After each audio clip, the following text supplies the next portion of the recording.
Take off the money phone, take off the car loan, take off the flex and the white loss. Take off the weird ass jewelry, I'ma take good steps, then I'm taking off top off. Take off the fabricate streams and the microwave memes, it's a real world outside. Take off your idols, take off the runway, take off the Cairo. Take off the Sandro, pay 5-day stay, take up for the meal, hella Fido. Take off the fuck flag, take off perception, take off the cop with the hot pad.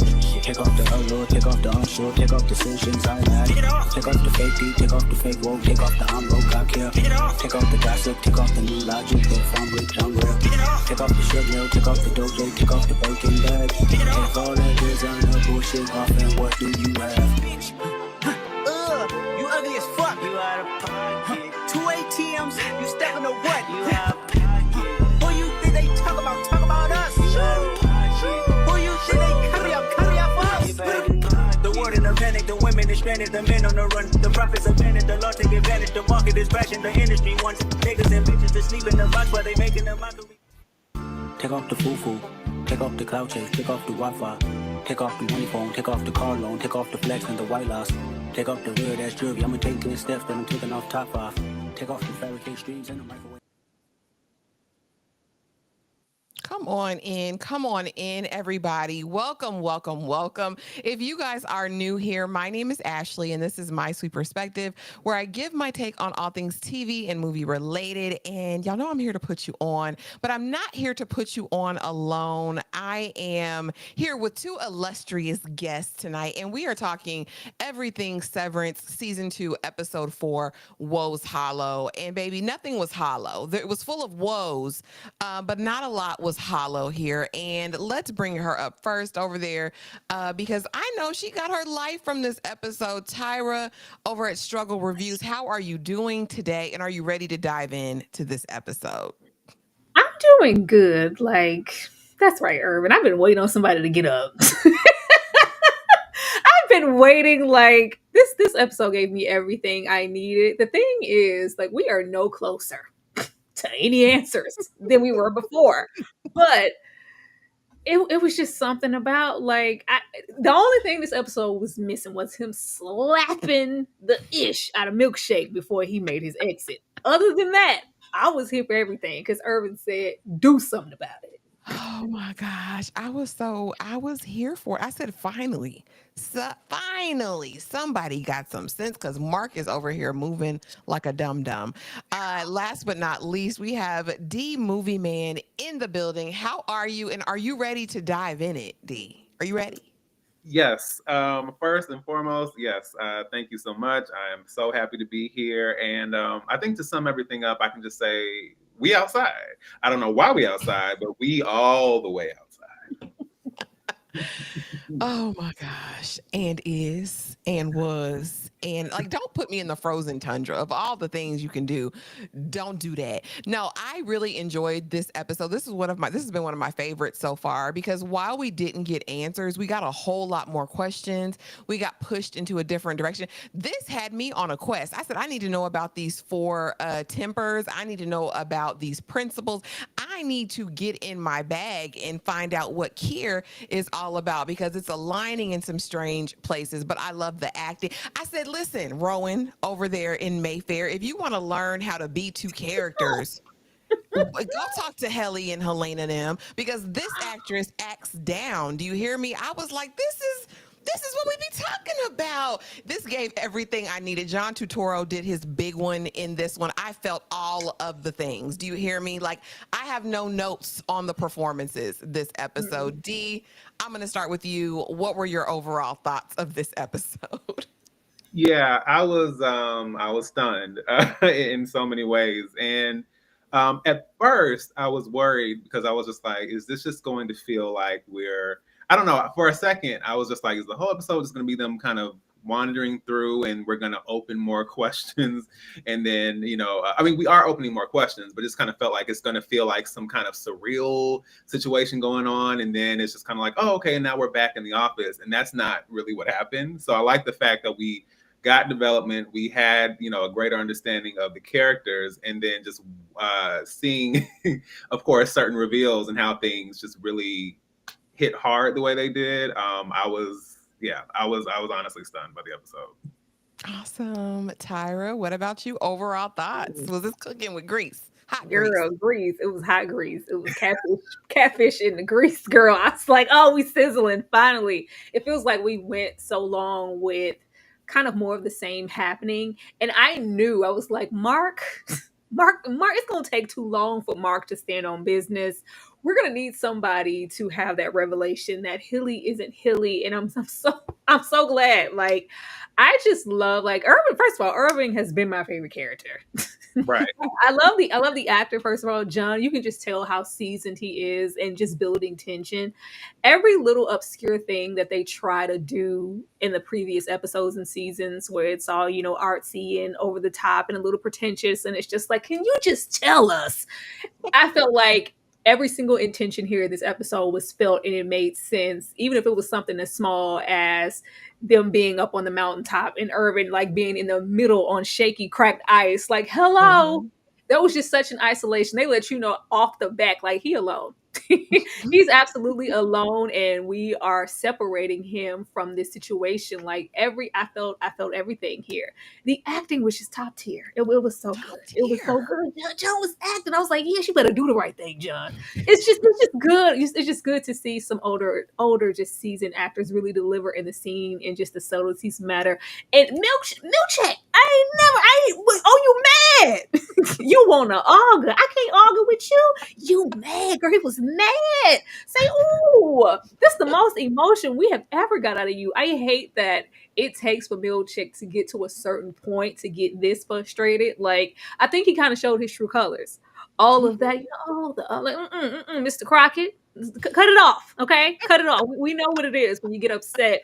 And I can't wait. Like, the ramifications of what everything in this episode could mean, it's just really, really juicy. Absolutely. I'm excited. This literally is building anticipation. I was like, where's episode 5? Why can't y'all just drop them? And I'm mad when anybody drops anything more than one episode at a time. But episode synopsis, again, this was Woe's Hollow. The team traverses unfamiliar terrain. Mark and Helly explore their feelings. Irving harbors a growing distrust of a friend, y'all. And that's what they did, because everybody wakes up in the frozen tundra, and we find out that we are at an outdoor retreat and team building occurrence where basically you out here in the woods, in the forest, in the snow, and you got to get it how you live, but you will have help along the way.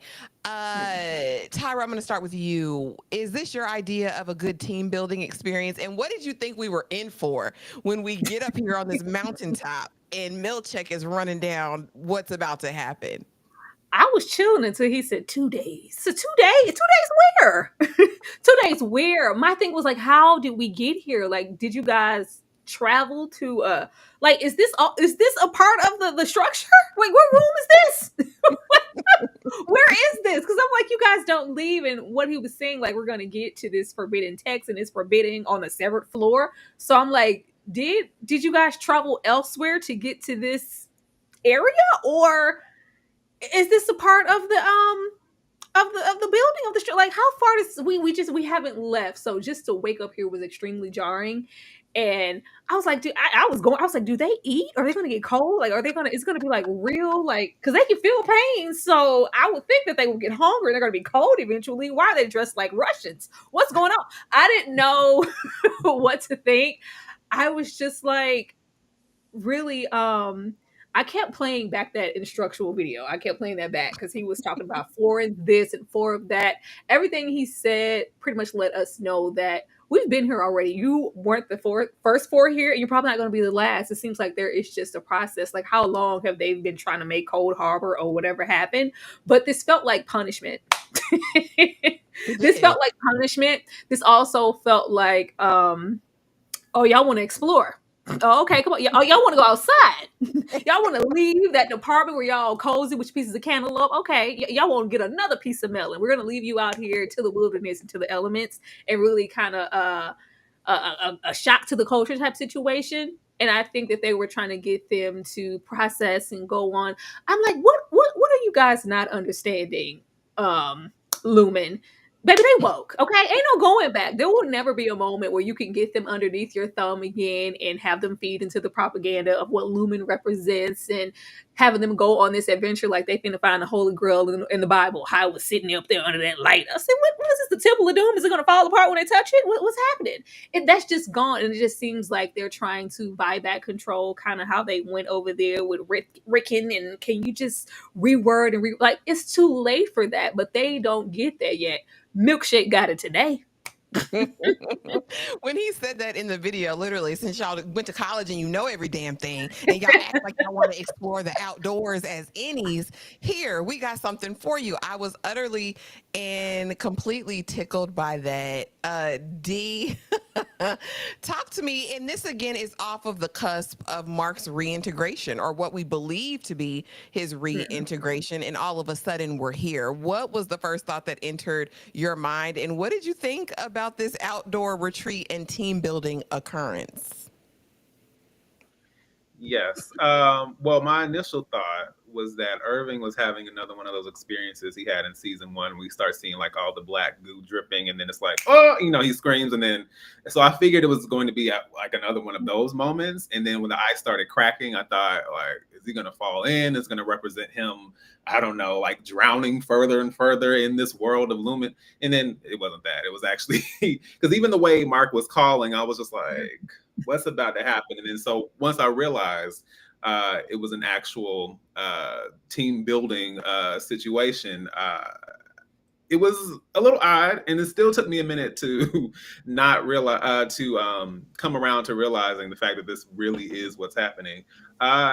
And I thought it was interesting. Someone else just said it, but like this is technically the second time they've been outside, if you think about it, considering last season. But overall, I just became very, very worried once I realized what we were kind of settling into and what this journey might entail. Absolutely. So I agree, because Lumen ain't team building properly. We already know. Y'all stick to the waffle parties that you're used to. You know what I mean? Like, let's not. I think it was a mechanism for fear, right? And then it begs more questions, because now that we're out here in the frozen tundra, there's doppelgangers and nature hikes, because everybody got a clone now. And are these clones real clones? Are these clones the damn Audis? Who are these other representatives? And then they're just coming out and pointing. We're not having any real interactions. D, I'll start with you. What was your first thought because Milchick did say you're gonna have some assistance, they're gonna lead you around, and also the pace by which they were traversing outside. I said, how did you get from on top of this mountain to down in the valley so quickly? What was your thoughts about this nature hike? We see Irving clearly disturbed, like, what's gonna happen? Are we gonna freeze to death? Like, let's go and find some meat to eat. But what did you think of that, and what do you think of these doppelgangers? Are they real? Are they figments, illusions? What is this? So first, I've seen a lot of movies that look like this, and they don't end well. So, like I said, I was just like, "What's at the end of this so-called hike?" And even when we, I'm not jumping ahead, but when we see that animal at a certain point, I was just like, "Okay, now what's going on here?" So yeah, there was that. And then what I thought about with the doppelgangers, there's an image in season 1's intro where it where it kind of shows he jumps into the workstation, and then it's in his mind, and then it goes here, and then you see all these people standing together almost like they've been depowered, and it's in this dark shadow. And I kind of thought about like, not quite like Westworld, but almost like how they have all these decommissioned versions of the robots and the people they've created. I'm just wondering if this is some aspect of that, because I've never forgotten like that massive row of people that we see standing in the dark. So I'm just like, did y'all just grab some of those from wherever that place is? Okay, James, thank you so much. James says that the doppelgangers, that I'm calling them, were called shadows in the credits. And it's interesting. And I'm coming to you now, Tyra, but I watched the recap at the beginning of this episode, and I did think it was very telling that they decided to highlight the conversation that Harmony is having, I believe with Milchick, where she talks about giving people the sense of freedom, not knowing that they're still kind of enslaved to the system, like giving them this peace. Do you think that this was partly that? Like, let's make them believe that they're free to a certain extent and they'll never realize the chains that they're in. And what did you think of these doppelgangers? I mean, maybe for some, because Hilly ain't Hilly. Maybe for Mark and David, never for Irving. Irving said, "I ain't trusting none." He said, "I ain't following nothing." Like, I was like, absolutely, Irving. All of this. There's always supposed to be like a sense of security in that Lumen is going to look out for Lumen. Like, if anything, those doppelgangers, nothing with the doppelgangers. The thing, a body snatcher, nothing ever ends well. Like, that means we're here to take world domination, Pinky. That's what that means. How many of them do you have? Like, or what are you trying to perfect? Like, you don't create doppelgangers just for sport and to, point in a direction. They're going to be of some use. Like, oh, this is just for the simulation. Like, no, but they probably stocked and piled in another room on the left side of the building, for all we know. I just felt like this was to this was you said it wasn't actually. This is team building for them. In Lumen's mind, this was team building. Like, they are still thinking. I don't know why. All of that control thinking should have been thrown out the window the moment that they had that little window to be unsevered and go out and explore. Like, it's done. There is no more backtracking or anything that you can do. Well, hell, Milkshake act like he was trying to scare them into submission. Like, who are you without? I forgot what he said when Irving was like, we should eat this. We don't know if we're gonna get any food. And he was like, "Oh, Milkshake, I'm so happy to see you." And he was like, "We're starving." It's like, "Oh, I thought you were gonna purify yourselves in the waters of Lake Pensacola." So I don't know what he said. What did he say, Ashley? I thought the waterfall would satiate you, but yes, I thought you would be. Are you not satiated? Like, oh, it's like, nah, I'm kidding. We don't feed you. We would never leave you out here to starve. Yes, they would. Yes, they would. And the quicker you realize that you are disposable, that's what I saw with them doppelgangers. You guys, we don't technically need you. Like, I just was here for it, and just them being in the elements, and even the ops. Like, y'all just gotta be dressed in black. Like, yeah, you guys are the ops. We're the good people because we're dressed in white. It was just fit down the middle. Oh yeah, it was clear. If you didn't know, the lines were drawn in the sand. We know who's who. Shout out to Heather Henry for the $5 super chat. I think they're in a holodeck type of environment, like in Star Trek. The holodeck is an immersive virtual reality.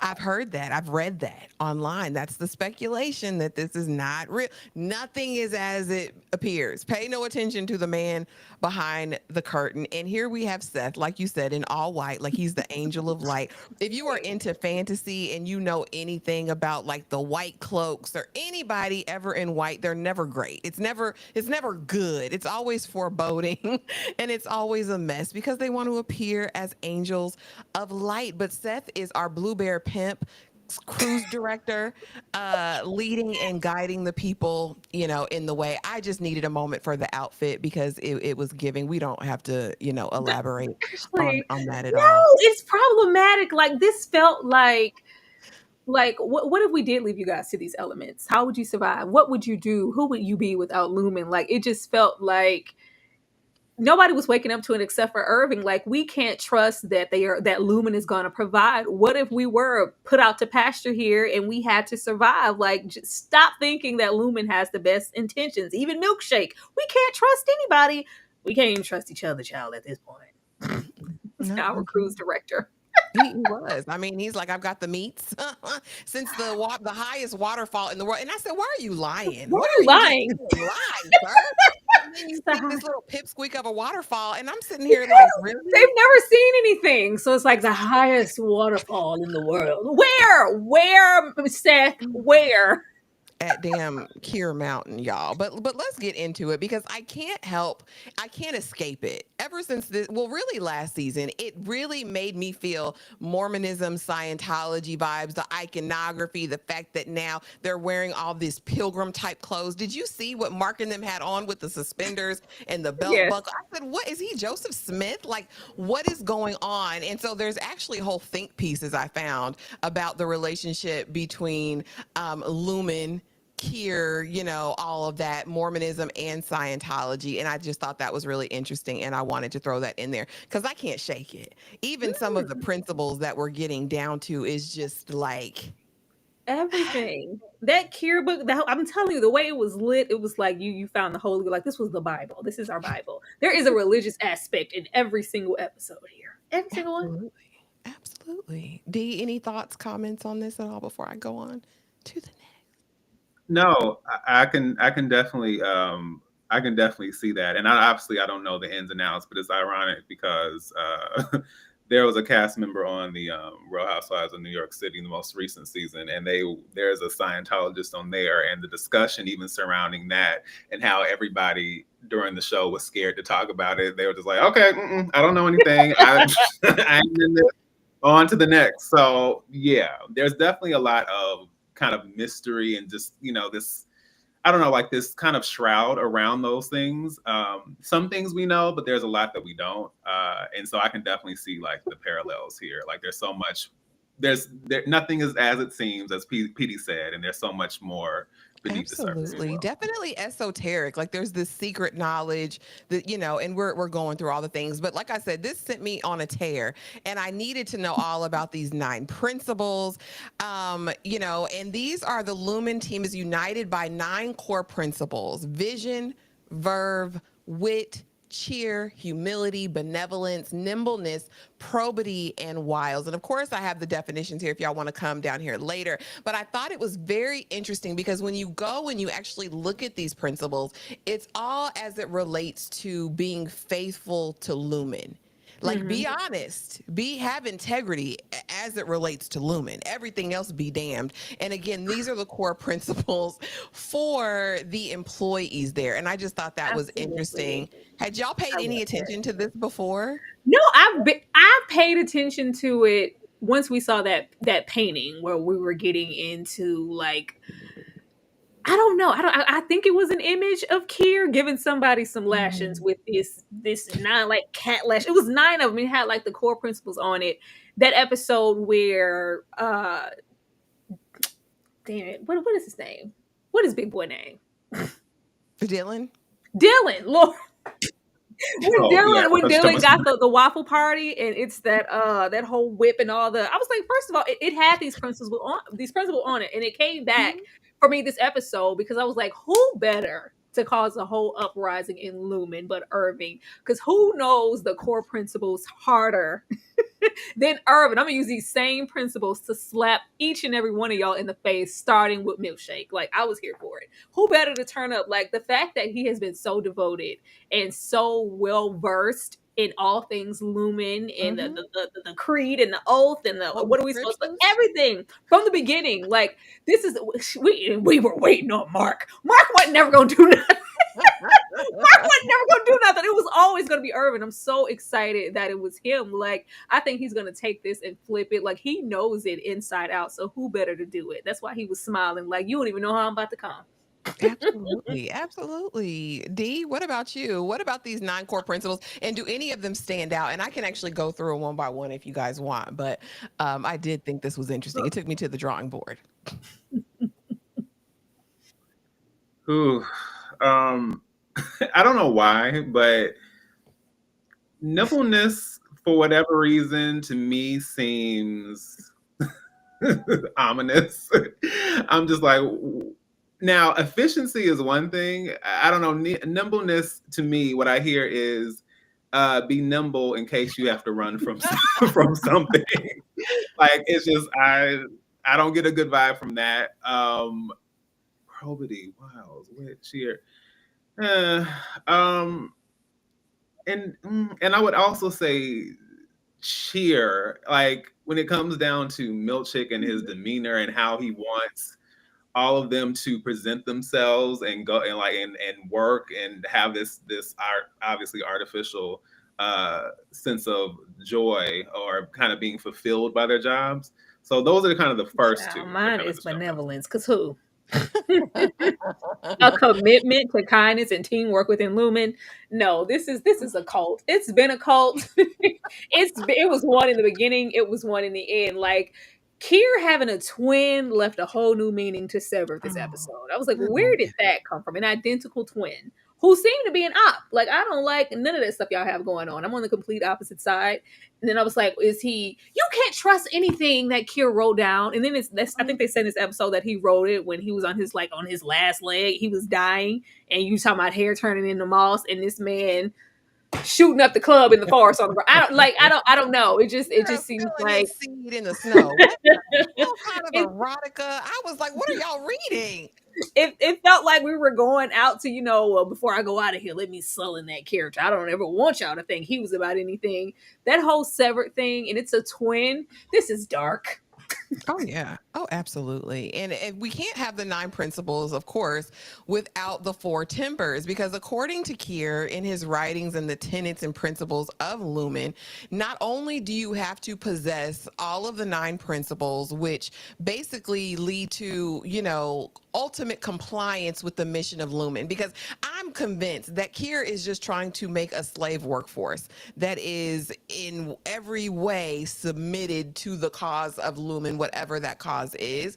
But in addition to possessing the 9 principles, you have to conquer the 4 tempers. And the 4 tempers are, because they gave us a glimpse of them in form, claymation mask form, which the hell, it's also crazy and dark. But according to Dieter Eagan, 4 emotional elements make up a person's soul, which he calls timbers. The timbers he outlined before he died in 1939 are as follows: woe, where we're at right now in Woe's Hollow, frolic, dread, and malice. The 4 tempers are each associated with different emotions and feelings, and are each represented by different archetypal characters and symbolic depictions of components. So we have a crone, we have a bride, we have a jester, and we have a ram that represent each of these things.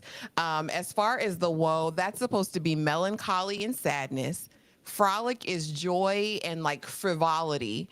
Dread is fear and anxiety, and malice is rage and intent to do harm. So basically, when they find this book and they're reading through it, other than his brother spilling seed in the snow, we find out that, these 4 tempers are something that you have to conquer. Dee, I'm going to start with you. When this is introduced, because it's been introduced before, but now kind of more in depth, what are your thoughts on this, just in general, as something that we all, I guess, have to conquer? And why ever would frolic be bad? Because I'm like, that's that. Everything else is kind of like, okay, but frolic. Ooh. I.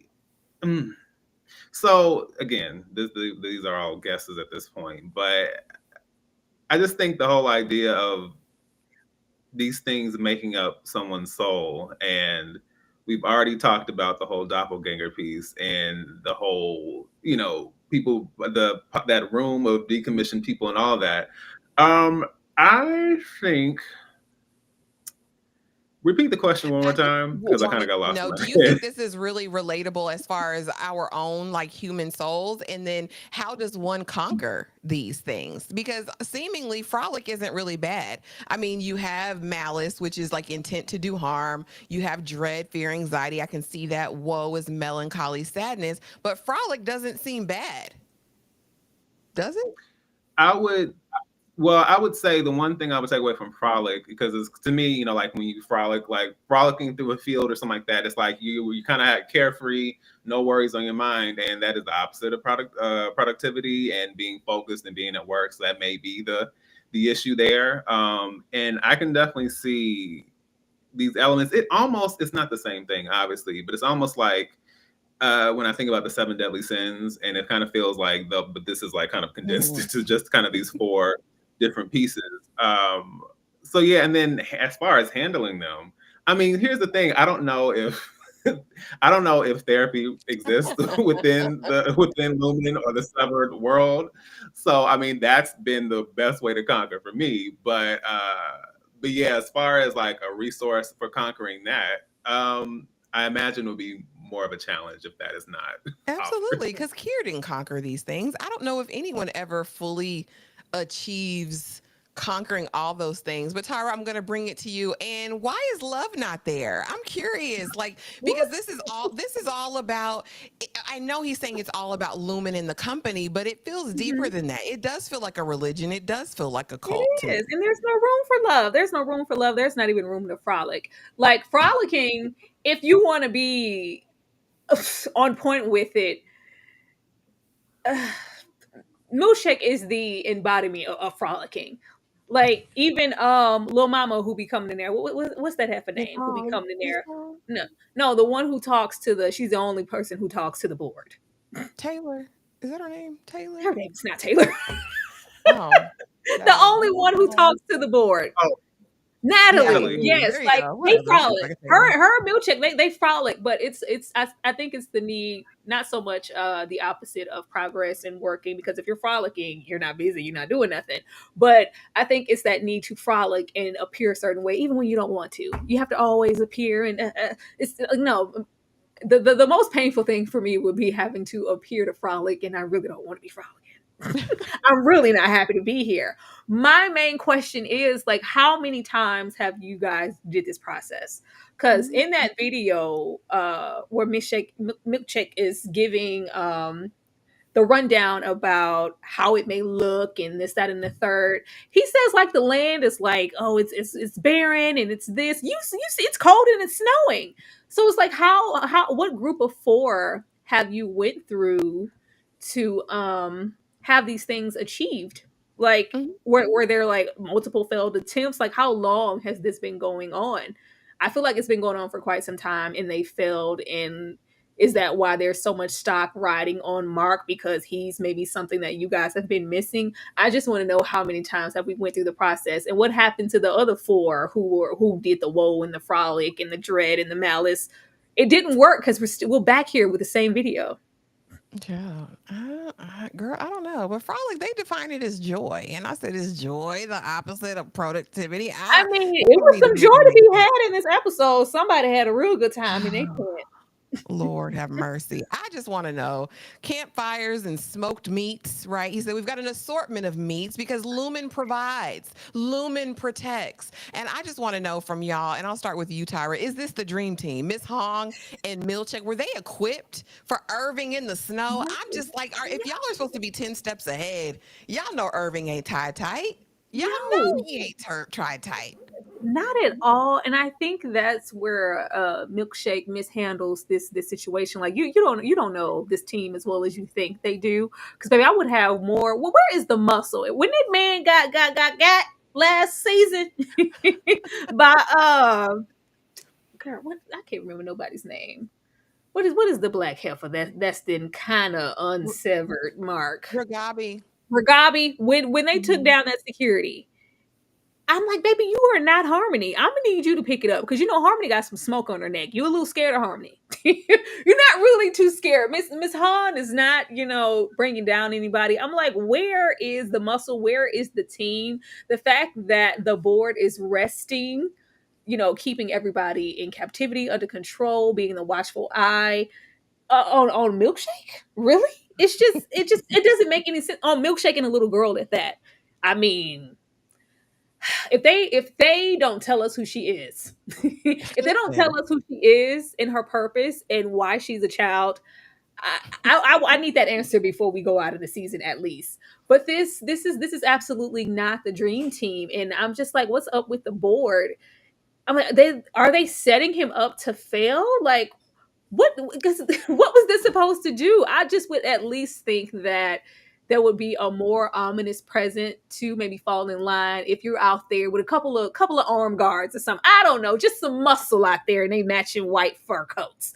It's just Milkshake and little Goldie Hawn. What are we supposed to do here? What exactly were we supposed to do here? And it seems like Milkshake is going even more overboard with this ominous presence, just because he thinks that these elements kind of snap them back into reality of what it could be. What if I didn't show up with these marshmallows? Like, we are beyond this. We are beyond waffle parties and melon. Can we get away from that and really know what you're dealing with? But Milkshake really thought they had this under control and that they were going to go on this 2 days journey and be so starved for not only, familiarity, shelter, and food, that they were just going to go and leave that campfire and get in those tents and thank their lucky stars that they get to go back to the office. Those days are over.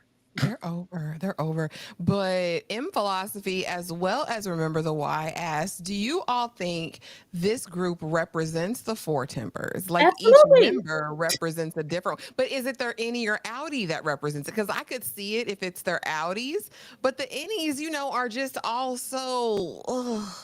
But I guess in a way is every team or every severed team representative of the four tempers? D, what you Well, think? no, actually go back to the four tempers so I can see, so I can attach who to what. Well, I know damn Whoa is probably outie Mark, right? Let me go back. Hold on. Where is it at? Where y'all at, Bookie? Bookie Boo. Okay, here we go. I just couldn't see it right. So we have Whoa, Frolic, Helly. Dread, and Malice. Who want to do harm? Irving want to unalive somebody? Malice This is, is I'm going to say awful. Malice is definitely Irving. Dread, fear, anxiety.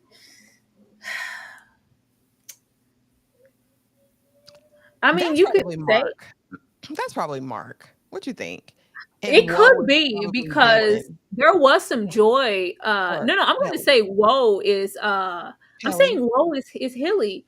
I want to say Frolic, the joy was definitely Dylan. He was happy to be there. He was happy to be there when they got there, because I kept forgetting that he didn't get to go out into the world and see and do. The most interaction he's had is that little moment in the closet with Milkshake and the interaction with the wife last episode. He didn't get to go out and be in any element. So this was really a big change of scenery for him. So he was happy at first just to be outside. And Dylan has been like kind of the jester of the group, right? Like he's been the Absolutely. most outlandish one, at least as far as his any. Mm. So you say Woe is Helly. Mm-hmm. She said, Malice is Irving. mm-hmm. Fear, Dread anxiety, Mark. is Mark. And so Mm-hmm. Frolic is Dylan. Okay. What you think, D? And it's interesting because it's like I see that, but then it's also interesting because you could flip two of those the other way. Like I think, I think that because Tyra, you just said Woe was Helly, and then Malice was Yeah. Irving. Yeah, and so I thought, and I don't know if it's hard to say because there's the outie, there's the innie, and then there's the before, and then there's the now. But I was also thinking that that Malice could. I was thinking that because how we started out, Woe was definitely Irving, and now he's kind of gotten into Malice now, and then with Helena, we kind of started with the Malice, and now we're kind of at Woe. So that's kind of It's hard know. because there's just such a desperation. I think for the life of us, all these episodes with us knowing immediately, like, that's not Hilly. What purpose does she serve to be here, to go this deep, to prove or have this, like, oh, this actually works? Like, it has to be more than that. I think she prefers to be in there than in the outside with her, to have to deal with her real self and her real emotions or lack thereof, because she seems more alive here and having some type of awakening than she does out there. We saw that when she was watching that video. Yeah. It's interesting. I like this though. I like this thought, this like thinking process as far as who this could be and how and why they were chosen to be on a team together. And I'm really interested if the new team will ever be reintroduced, right? Because if those three were just kind of centering around Mark, right? That's who they were trying to make. But thanks guys for that. That was really actually good. I was confused, but now I want to know. What animal was this and what did it damn represent? Because again, at this point, the crew is still out there. It's been all day. Irving is huffing and puffing like he has COPD. I wanted to know, does Irving smoke? Does his Audi like smoke cigars or cigarettes or something? Because he was really huffing and puffing as they were going through. And he's like, look, I don't give a damn what animal this is. Let's cut it up. Let's eat it. We don't know if we're going to get food, water, shelter. I'm desperate. Tyra, what did you think of this and what was the representation of it? Like, what did it mean? Why did we see this? Why did we need this? I mean, I'm gonna go with what they said. It was a seal. They said it was a seal, and the ending of it did kind of look sealish as far as like a tail. But then when you look at it, I'm like, what? I was like, is that? At first, I was like, is that a horse? I didn't know. I didn't know what it was. The bottom half did look like a seal. I felt like it was there to just shown maybe time that had went by, like, because this didn't look. Wouldn't it be like in a different state of like decomposition if it had been there longer? Like what? Or is it just like I really didn't know. I had no clue what the hell this was supposed to represent. I thought that this was more so to give validity to the energy that Irving was giving. Like, why not eat it? Like, why not eat it? Who knows the next time we're going to get a meal? Like, I don't know. I'm like, was this a test to see their like, oh, they're all right. They're getting back to being a little bit more independent and primitive. They didn't bypass the seal and just assume that we were going to feed them or, Lumen was going to provide. They actually, decided to provide for themselves. Maybe it was a test. Maybe that thing been there. Maybe of like faith. Like, do you believe that Lumen is going to, like he says later, Yeah. provide and protect for you? Like, do you really believe that? Who is the one that's willing to? Again, I think it was that differentiating who's with us and who's against us. Because clearly Irving, this entire episode has been on the opposite side of everyone else. D, what animal was this, and what did you think it represented, if anything? Yeah, for whatever reason, I guess I was. I guess I don't know if everyone saw something different. I initially saw a bear because it looked like, because I don't know, for whatever reason, the positioning reminded me like a bearskin rug or whatever, like with the claws or whatever. So that's the first thing that came to mind. And I'm still not 100% sure now, even though you guys mentioned the seal. But I think it could represent, and maybe this is a stretch, but it could represent their potential end if they don't comply or if they don't find a way to, to become a part of this world that's been established and make the most of it and to be the best and to all this kind of stuff. Is just like, you can just be this thing that's discarded. And on top of that, no one will even know you existed. Like no one will recognize you. Like there's no sense of identity, there's in what's left behind. So there's no far stretch with this show. Absolutely not. And I like that because I think ultimately from what we know, and we still don't know a ton, but as far as Kier's mission with Lumen, he wants like the perfect workforce that completely submits themselves to whatever the will or purpose of Lumen is. And that means you don't have a singular identity. That means you are just one of the sheep or goats, whatever they got in that thing. You know what I mean? So that would make a ton of sense to me. Mark's reintegration. Baby, Mark was just as dry and dull and dumb this episode than a box of rocks. I didn't know. D, is it working? That's what I want to know. I'm assuming, because the thing is, I don't know. If PD said it, I can't remember, but I'm not sure what the specific timeline was for the reintegration, or like when you kind of saw more of the effects of it, because we saw him constantly bouncing in and out, and kind of suffering the effects of that. I mean, we can see based on that moment in the tent that there's something there, something is working, but it seems like the process is going to be more complicated and painful and drawn out because right now it's not, even though the actual process that Ragabi did was seemingly instantaneous, I think it's going to start to like kind of creep deeper into his mind, and it's going to become more difficult and more of the consequences of it, I think, will become more clear as we go along. Tyra, is the reintegration, is it working, or is Mark just being Mark? Ain't nothing working, but that bottom half of Mark, that's working. That's all that plumbing down there is in working order. Mark is still Mark. We have not, it hasn't happened. I don't think it's instant. And then you know how this works. We never know what time or how long we've been here versus when I was going to say Renesmee. What's the lady name? Ragabi. What if Gabi, actually, did the process? This we could be, not too far removed from that. Meanwhile, we're here on this whole 2-day conquest, so we don't know. But at this moment, outside of that little flash in the tent where he saw Gemma, it's not working. The way that Irving had to remind him, like, oh, you're over there having a good time. Meanwhile, Gemma, your wife. Remember her? Yeah. Over there, all hugged up, all giving googly eyes. Like, stop looking at her. Like, Irving was bothered.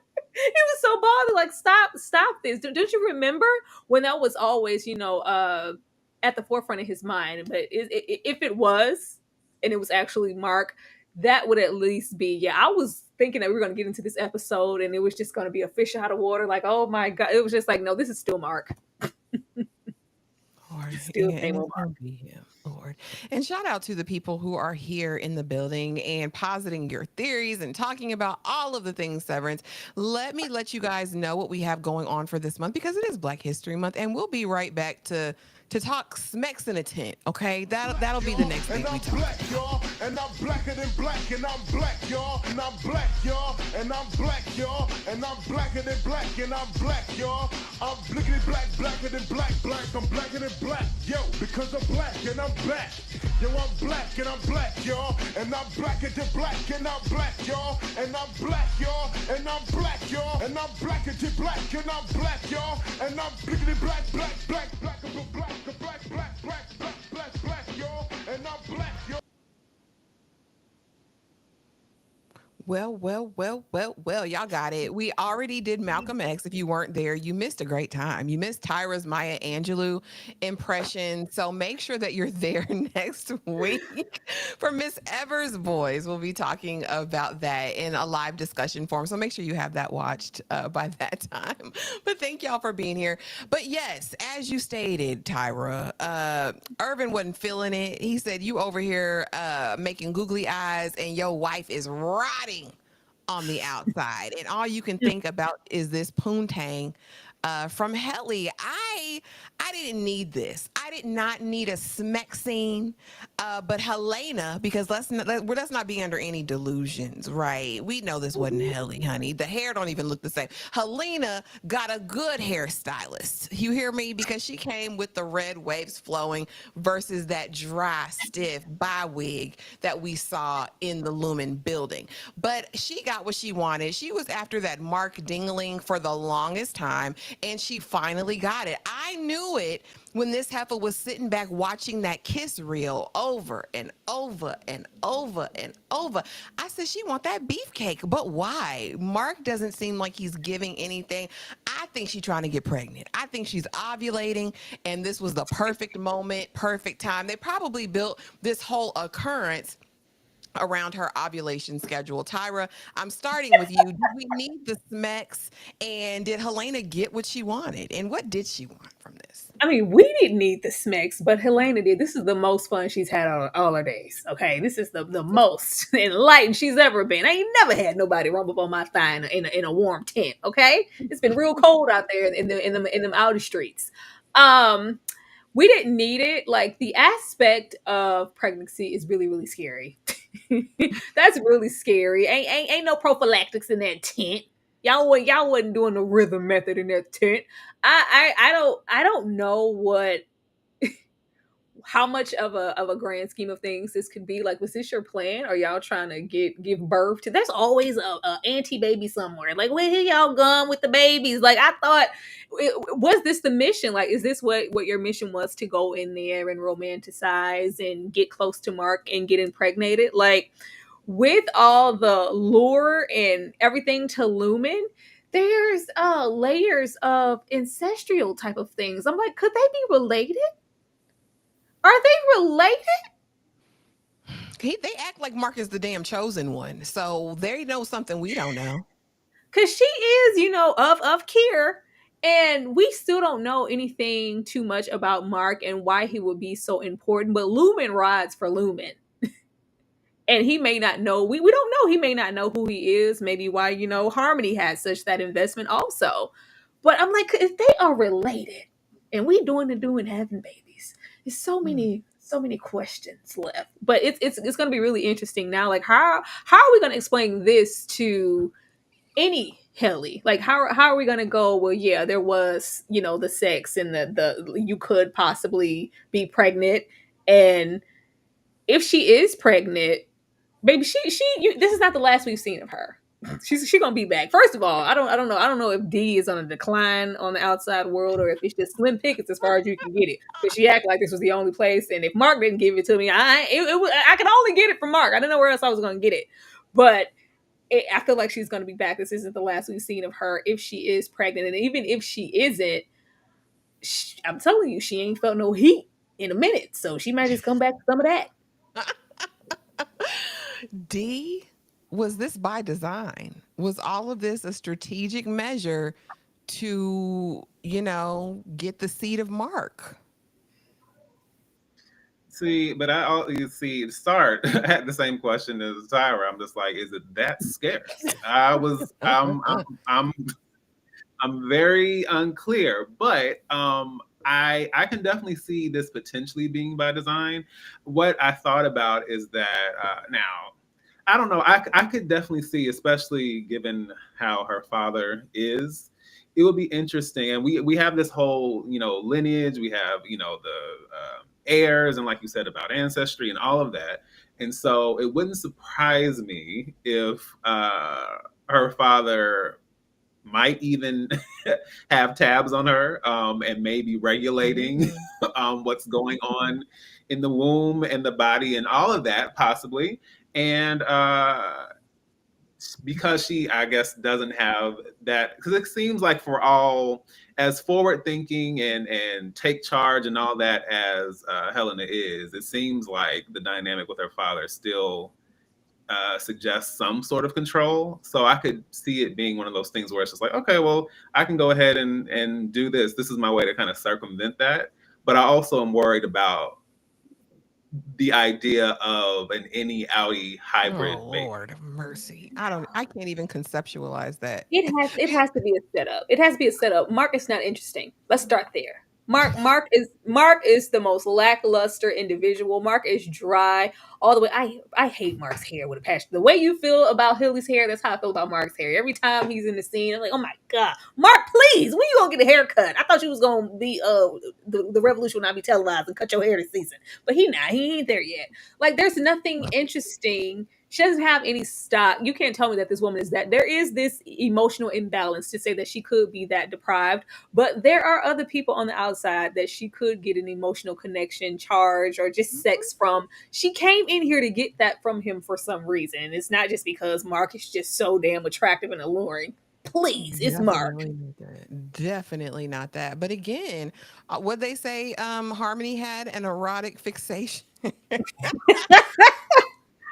So apparently, any Mark is steam heat. He's letting off all kinds of pheromones, honey, because the women are hot in the tail, or his progeny is going to be the second coming of here or something. I don't know. It's weird as hell, and I don't know. Like I said, D, I can't even conceptualize a hybrid any outie because I can't conceptualize the any outie thing. I still can't wrap I don't know if these are two separate things. I don't know if it's the same person with two consciousnesses inside of them.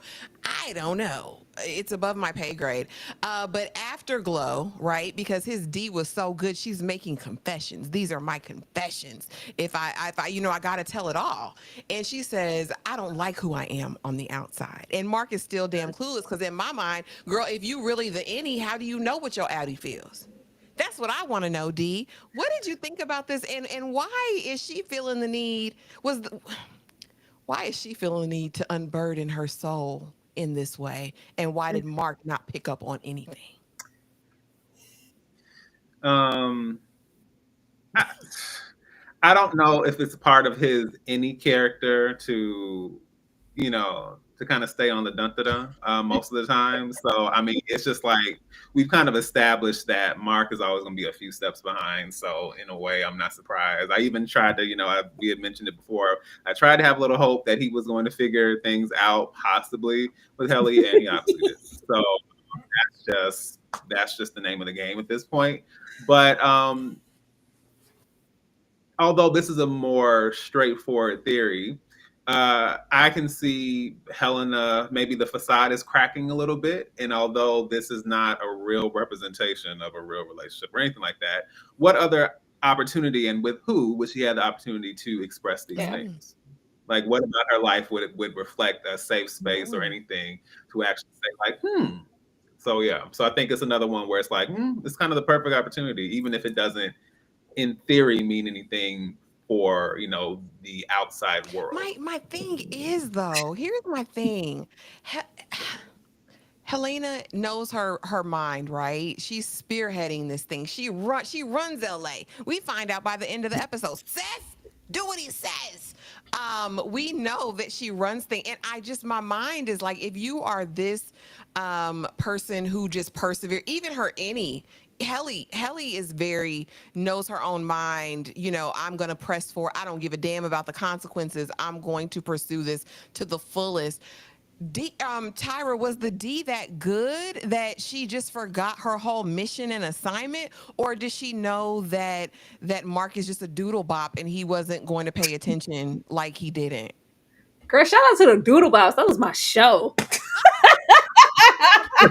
I think this was just a moment of her being vulnerable. I think she was supposed to go in there on a mission. This may have still been just that mission, but it's like, I have to do this, but first of all, it feels good, but I don't feel good about it.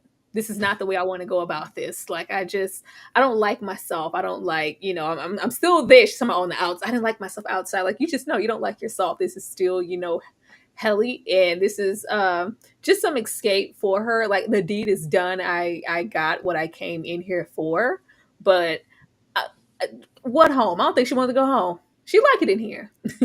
she likes it in here. I don't think she has any control. I don't think she went off on this dummy mission to, like, oh, my dad or whomever, they're disappointed, so let me get in there and work on the ground floor to show them that this process does work and change that opinion. Because Annie Hilly, went out there and did that whole charade on stage.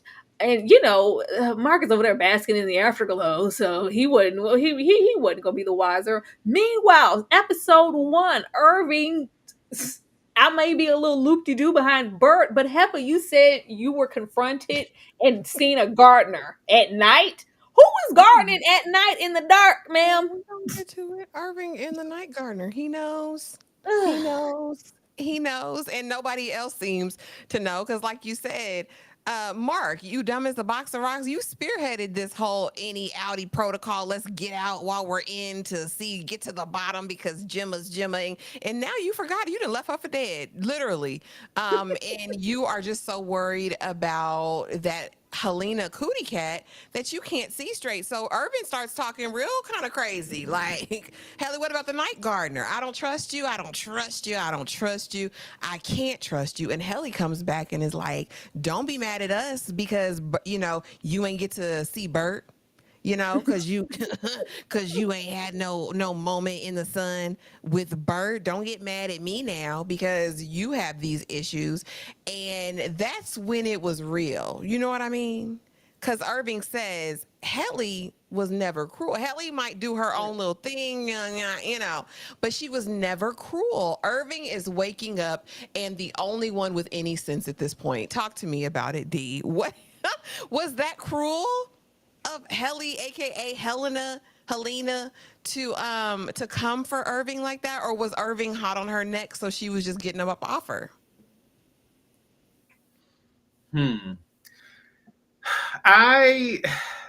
For me, I honestly feel like it's, despite all the studying that Helena has done, she doesn't really.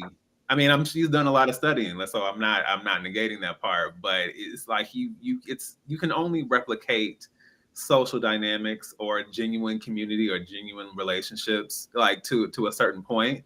And I felt like for all of any Helly's boldness and brash and just kind of like reckless abandon as far as what she's willing to do and say. I think there was just still something about that particular statement, because I think it's like if I can have an argument with somebody and we can argue about certain things. I can talk about, I don't know, your forehead, your teeth throwing up gang signs, something like that. I can say stuff like that. But then, if I say something about like, oh, let's poke at your deepest, childhood trauma, or oh, your parent, didn't show up for you, or oh, so I think it's really easy. For certain people, I don't go there, but for certain people, it's easy to jab at the heart, like the heart of their deepest, issue. And right now, that is Bert. And I think it's bigger than just kind of it being like, oh, an insult.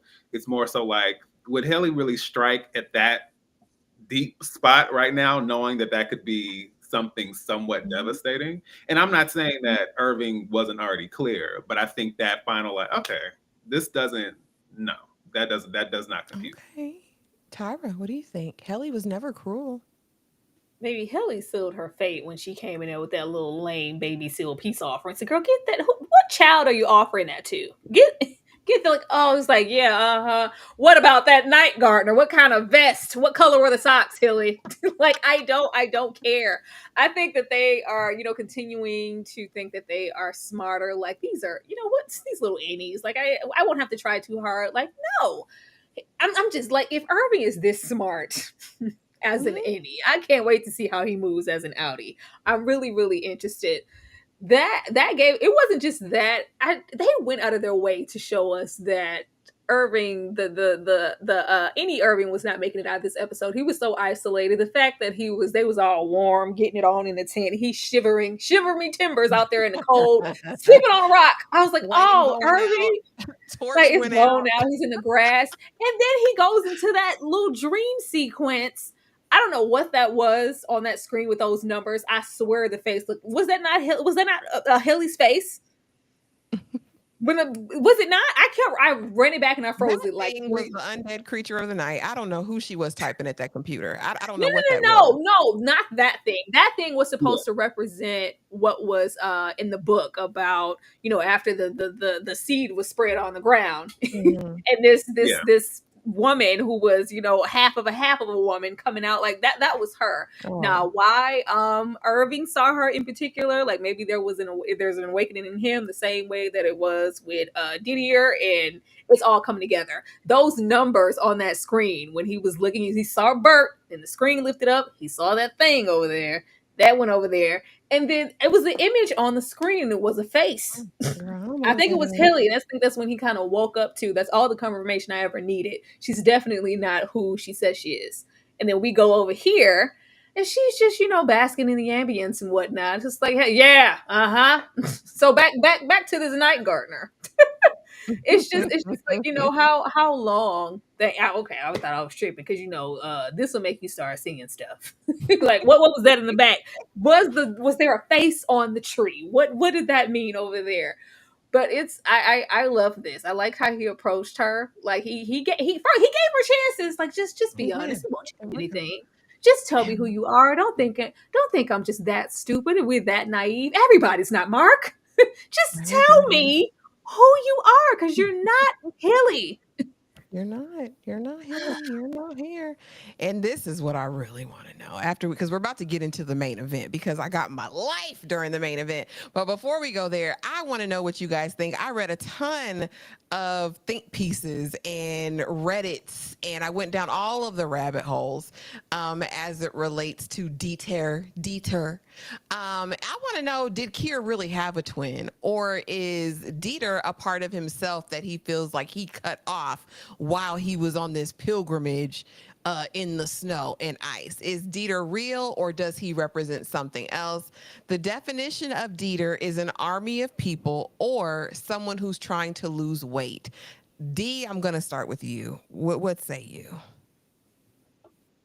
Yeah, I was gonna say, even though it's Dieter, I just kept seeing Dieter. So the whole so that makes sense. I honestly, something about it, at least for me, kind of gave maybe not as literal as a split personality, but definitely that other side that's being suppressed, that's being cut off, that's not that kind of has to die for the for the true Kier to rise to the forefront. That's kind of what I took away from it.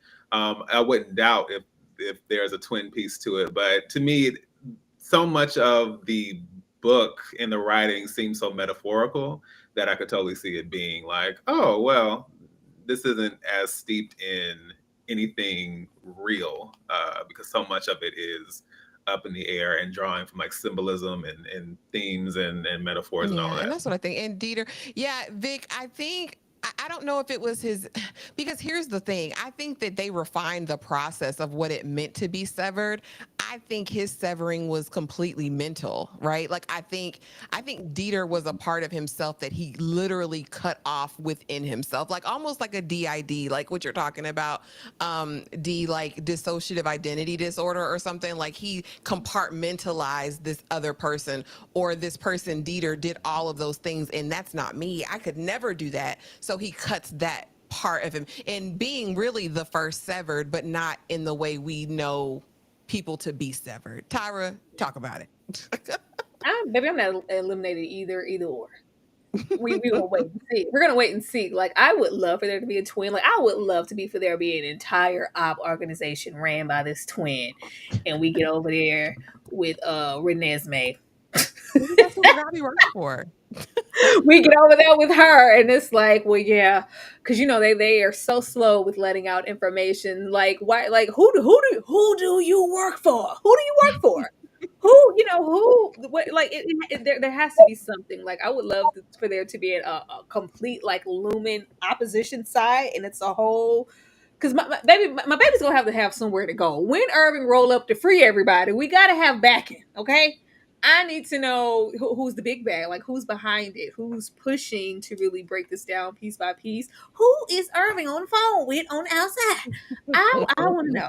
I want to know. So I'm not eliminating. I would love for there to be a twin, and to just really have it split down the middle, have an all out like war type situation. But it might just be, figuratively, and yeah, that's cool too. She's like, but I'm here for the real life twin. Now we're here to the main event, the excitement of it all. I say, you better drown that heifer, Irving. You better drown her. Tell me who you are. Okay. You don't want to talk, Seth. and y'all, I do not condone abuse. I don't, but I was here because Helena was an op. She's there on assignment and a mission to seek, to steal, to kill, to destroy, to do all of the things. And I don't like it. And I love that Irving took a man of action, what they call him, a man of action. And I loved everything about it. Tyra, I'm starting with you. Were you surprised and thrilled and elated as I was when he submerged her head under that cold water? I was so excited. For me, it was just when the passion at which he brought her to the water. It's like, yeah, get your ass down here. I'm tired of playing. I've been real patient with you playing in my face. That was it. When she threw Bert in his face, I knew it was. I was like, oh girl, you went there. You took it to Bert. You brought up my man. She said, Molly, you in danger, girl. You don't brought up my man. Like, she was like, yeah, call him. Yeah, call. Yeah, I'm sick of playing with y'all. Like. If this wasn't an awakening, I don't know what was. Like, this was literally standing on business. We ain't got nothing to talk about. I'm not asking you again. I know it's not you. I know it's not. And just to prove it, I'm gonna hold you under this water. Like, and it was only so much we could do. This was the only option he had for them to really do it right then and there. Like, I don't have time to question and ask, and then y'all go somewhere, or you try to do something on the back end, she's a mo. I said, yeah, absolutely. She an op. Put her in the water. I ain't never seen Milkshake run that fast. They be cruising, walking through them hallways. The only person we see running is Mark. Say, yeah, run, brother, run, brother. I want to say another word, but run, brother, run. That's what you better do. I love this. I was like, yes, get this, because I'm sick of playing with y'all. And then it was confirmation. Not only are you not Helly, but you had the power to just, girl, you're an Eagan. Double dip. Now put her in there. Dunk her again. She gonna call him by his first name. Seth. Yeah. She said, yeah, Seth. Come get him.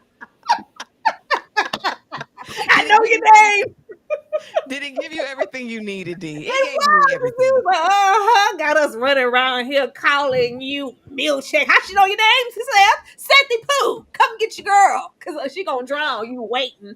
Put her back. Put Helly back. Because I'm not going to play with y'all. I loved it.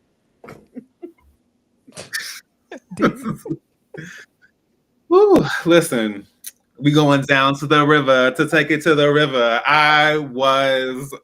Listen, from the beginning, much like Tyra, Irving was the character who intrigued me the most from the beginning, because I find that characters who are seemingly unlikable or are the ones who kind of have, unlikable characteristics, I always find like the way that their mind works, or just like kind of their deeper inner thoughts, there's always other things going on.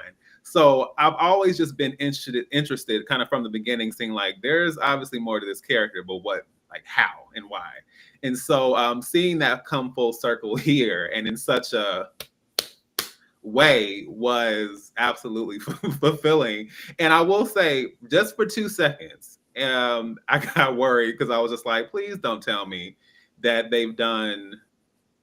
For a moment, I was like, are they going to do like a switcheroo, and then he's going to think he's drowning? he is drowning Helena, and then kind of the same way that they switched. So I kind of was like, I got worried for a minute, but I thought it was interesting that, similar to how it's kind of like the opposite, but similar to how any Helly tries to take out Helena, we kind of have the opposite happening here, where it's like just kind of destroying Helena to bring back, any Helly. So I thought that was, it was definitely a moment. I was waiting on it, because I was like, oh, you out here, that she was one frolicking. You ain't here frolicking, all walking around. Like, if something happens to you in here, you're really dead. Oh my goodness. So, and then here we go now. So again, Seth, do what he says. He's gonna take her out. He's gonna drown. He's gonna drown her. And now we find a whole new terminology. I said, I want a list of all the protocols. I want a list of all codename Wolverines. I want a list, because suddenly we see Milchug, Blueberry Pimp, all in the white, saying, remove the Glasgow block. How many protocols are there? And of course, we see Audi Helena revert back to Helly, and Irving, I'm so sorry. Listen, but this is what I needed to know. D, I'm starting with you. What do you think the Glasgow block is? And were you here for it? Like, I mean, the automatic switch. And does that mean that there's protocols for everyone who's severed, or is this exclusive to Helena?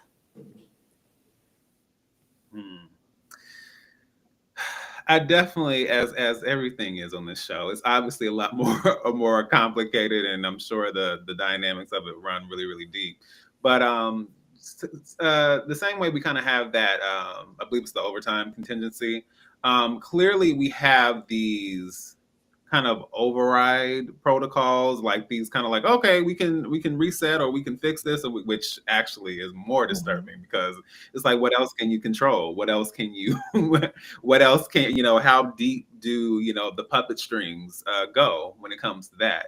So I think the Glasgow block has something to do obviously with the Any Audi piece, but I think it's deeper than just that. I think the Glasgow block is tapping in deeper, even if it's hard to say, but even if it's beyond just the severed piece, like what it does to your mind, and if it's accessing emotions and deeper things like that, I think in everything, and even kind of like those things we mentioned earlier, the four, what's the word? The core, the four Tempers. I can't remember what. Tempers, yeah, or even things like that. It could be somehow connected to that as well. And I know it's there's quite a few, more than a few of the protocols. Absolutely. And Tyra, as we're going on, I'm sorry, Helly. I had to do it, and Irving did what needed to be done. What do you think about these protocols, and what does it mean going forward for the other people, and what does it mean for Helly? Is Helly going to be Helly, or if Dee's posit is correct, like will will she be changed, altered, like reset almost? I hope not. I hope not. Um, I'm here for the protocol. I want to know where we can get some and how can we use it for the other side. Because she was, Helly is completely unsevered and there was no removing of a chip. We didn't have to go through any processes over there with Renesmee and them. No, it's just the click of a button. Like, how can we repurpose this? And is that maybe why? What else are they cutting off from Helly for her to be just so distant and just emotionally in like in depth all the time? It just seems like there's always this roboticness to outside Helly. Like, are y'all cutting off other things so that she can't feel? Is this the only place where she's been able to feel something because y'all cut off certain things or cut on certain things that y'all cut off in the real world? Like, 'cause she doesn't seem like a real person. I mean, they could. I hope they didn't, because what the only purpose it would serve is that Helly can't get in here and now give validity to what I think this was all that they ever needed. Like, in your face, this was never Helly. So they were clearly lying, and she was lying the whole time about who she was and what she saw out there.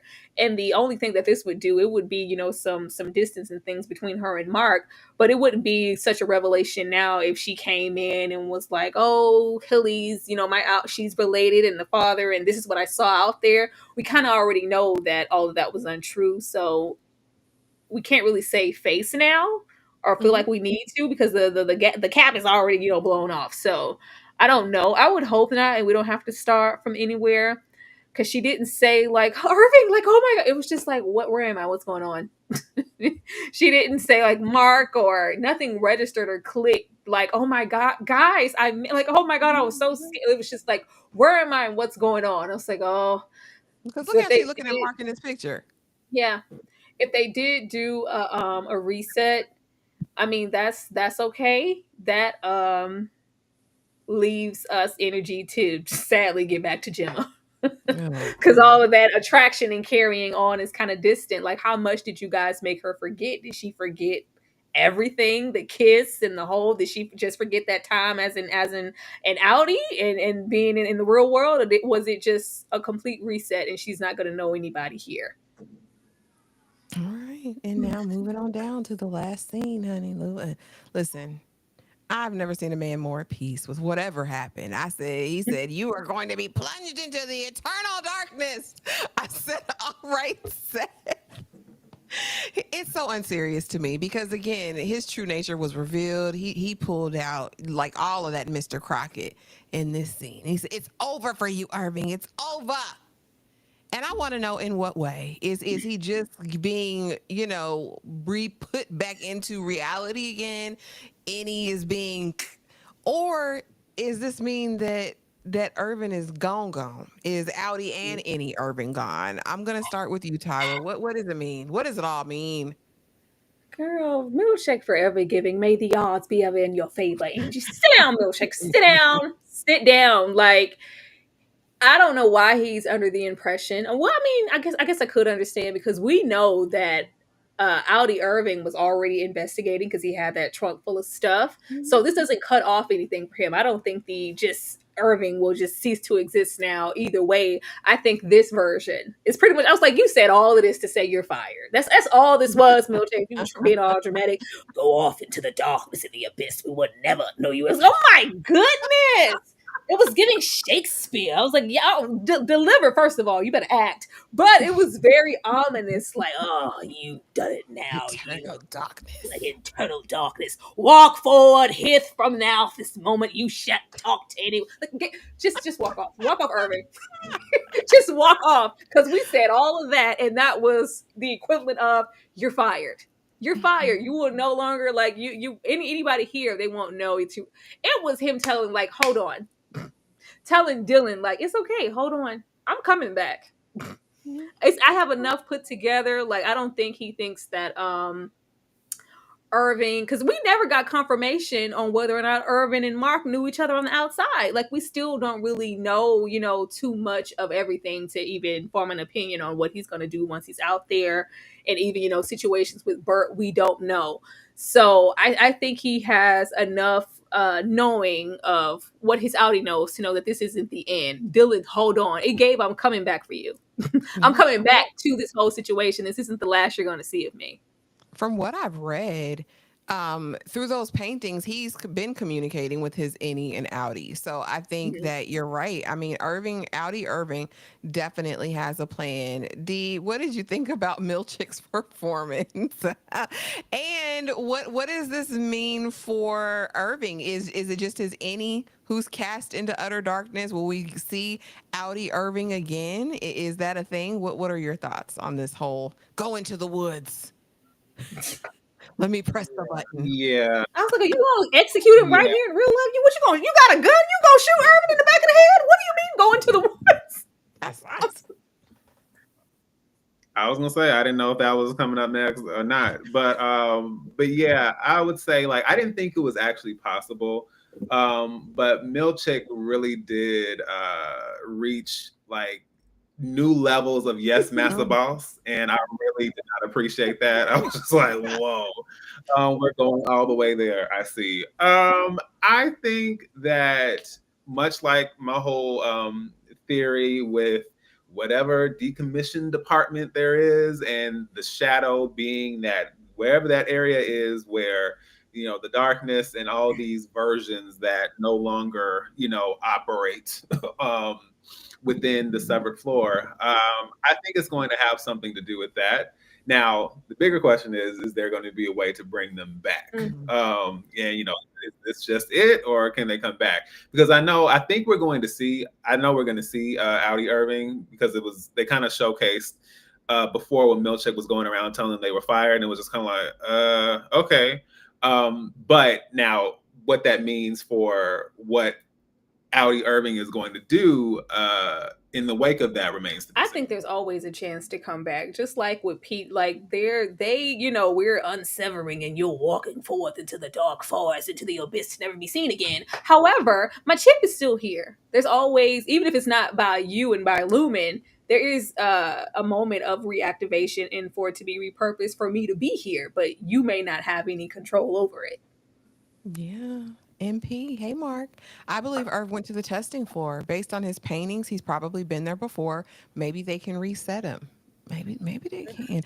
I still think there is some nefarious underpinnings to Lumen. I think they be unaliving people. I do. I think they've got a morgue full of bodies on that bottom floor that they reanimate and do strange things to. I just believe it in my heart. It didn't sound like, oh, we're going to reset you. This all. I think the growl in Milchick's voice was, what ramifications are you going to have? It was already a moment, like ever since Harmony stepped aside, you and your leadership has just been questionable by the hour. Not only did you already have that situation with Helly in the beginning and her trying to escape all the time, and that was already, but Harmony was still kind of there and present. But since you've been in position, they didn't went on out and said, their little piece, got a piece of the Audi world, staged a coup.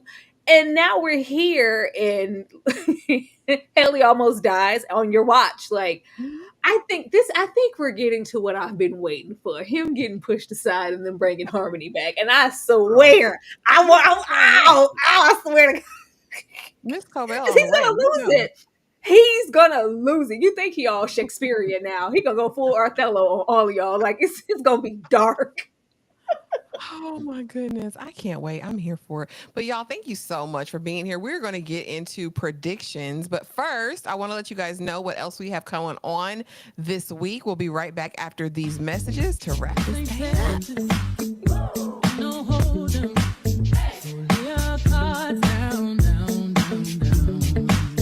So pack your legs and throw your keys up. Go round, round, round, round, round. And I'll be damned if I can't slow dance with you. Come pour some sugar on me, honey, too. It's a real live boogie and a real live hold down. Don't be a bitch, come take it to the floor now. Woo. One step to the right, we headed to the dive bar. We always go at night. Ooh.